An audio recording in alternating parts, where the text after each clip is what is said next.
السلام علیکم ناظرین محترم، آج کا ہمارا موضوع ہے قیمتی موتی۔ بارش کا ننھا قطرہ بادل سے ٹپکا۔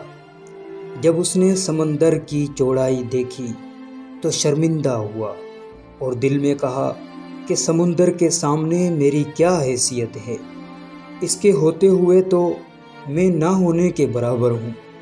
جب اس نے اپنے آپ کو حقارت سے دیکھا تو ایک سپی نے اس کو اپنے منہ میں لے لیا اور دل و جان سے اس کی پرورش کی۔